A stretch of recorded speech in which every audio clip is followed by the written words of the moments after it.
9 अक्टूबर को यहाँ मैं हादसा बोलता हूँ। कॉरपोरेशन ने जो मगरूरी दिखाई, पुलिस फौज ऐसे पद्धति से आए, इससे निषेध करने के लिए आज ये स्कूल बंद रखा सभी टीचरों ने। हम यहाँ के सभी लोक प्रतिनिधि उनको बुलाया, उसमें से मुझे भी निमंत्रण था। मैं यहाँ ये सपोर्ट के लिए आया हूँ। ये 30 बरस पुराना चल रहा है ये CWC। 4000 बंद कर 4000 बच्चे यहाँ शिक्षा लेते। और देखिए कि मैं जैसे भाषण में बोला कि जो लोक प्रतिनिधि है, लोक प्रतिनिधि को शैक्षणिक संस्था, सामाजिक संस्था, इनके प्रति ध्यान देना है, जिम्मेदारी है। सरकार की रहती है, वैसे लोक प्रतिनिधियों की रहती है। लेकिन यहाँ अपने अधिकार का गैर इस्तेमाल करके यहाँ के MLA ने कई झूठी खबरें कॉरपोरेशन को बताई और कॉरपोरेशन ऐसे ढंग से आए कि जैसे कि यहाँ कोई एंटी सोशल एक्टिविटी चलती है। ये कॉरपोरेशन को भी शोभा नहीं देती है, पुलिस दल को भी शोभा नहीं देती है।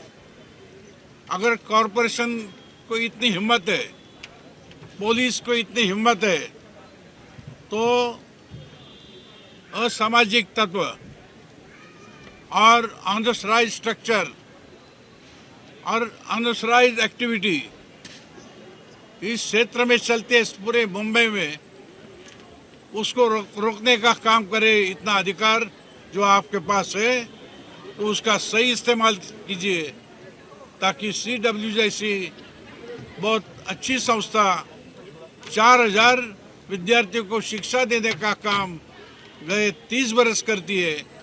ये निषेध मैं करता हूँ इनका। और मैंने इसके बारे में आपसे जो मैं बोलता हूँ मैं लिख के भी दे दिया है कमिश्नर ने, और मैंने एक्शन मांगा है कि जो अधिकारी, जो पुलिस ऐसे विदाउट परमिशन जिन लोगों ने ये संस्था में एंट्री की है उसके ऊपर कार्रवाई करे। अगर ये संस्था के बारे में अगर कोई जांच पड़ताल करनी है तो मैं अजय कौल से और ट्रस्टी से बोला हूँ कि कागजात जो है आपके पास सब कॉरपोरेशन को दिखाइए, वेरिफिकेशन करा के लीजिए। लेकिन आइंदा ऐसा कोई होना नहीं चाहिए।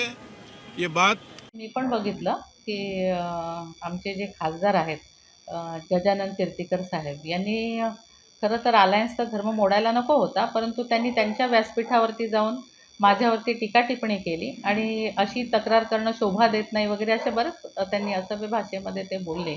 आणि मला एक महिला लोकप्रतिनिधी म्हणून अतिशय वाईट वाटलं त्या गोष्टीचं.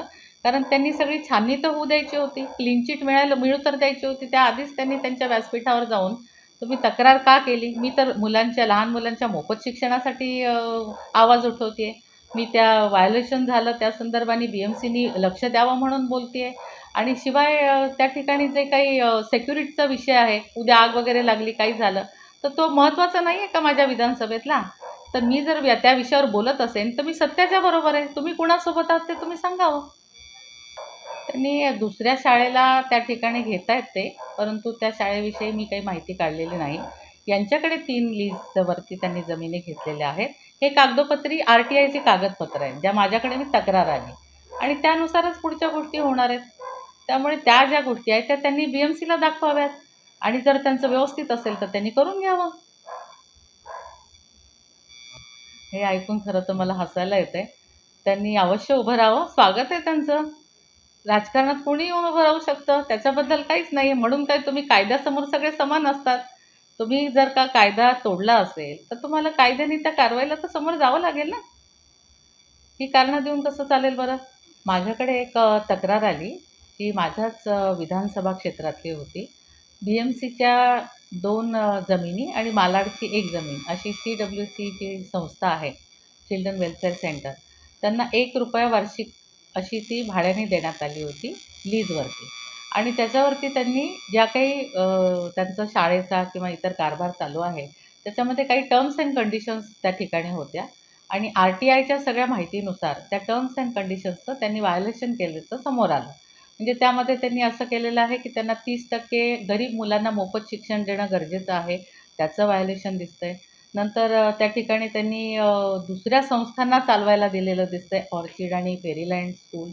आणि तिसरी बाब अशी आहे, की त्यांना फक्त माध्यमिकपर्यंत शिकवण्यासाठी ती स्कूल अवेलेबल म्हणजे ती जागा अवेलेबल करून देण्यात आली होती. त्या ठिकाणी एकीकडे लॉ कॉलेज, इकडे पदवी कॉलेज असं सगळं त्या ठिकाणी सुरू आहे. शिवाय त्या ठिकाणी OC नसलेली बिल्डिंग आहे आणि विदाऊट OC तुम्ही स्कूल रन करत आहात, तर एक लोकप्रतिनिधी म्हणून आणि माझ्या विधानसभा क्षेत्रातली गोष्ट म्हणून मला ते जाणवलं, की समजा उद्या आग वगैरे लागली, काही झालं, तर मुलांच्या जीवाला धोका आहे, त्यांच्या सिक्युरिटीचा प्रश्न आहे. त्यामुळे गरीब मुलांच्या त्या मोफत शिक्षणाचा मुद्दा आणि त्यांच्या सिक्युरिटीचा प्रश्न हा माझ्या दृष्टीने जास्त महत्त्वाचा होता. आणि शिवाय करोडो रुपयाचा जो महसूल आहे आपल्या महानगरपालिकेचा, त्या ठिकाणी कुठेतरी बुडतो आहे व्हायोलेशन झाल्यामुळे. त्यामुळे या संदर्भामध्ये मी एक तक्रार नोंदवली, जी की माझ्याकडे आधी आली होती. एबीपी माझा, उघडा डोळे बघा नीट.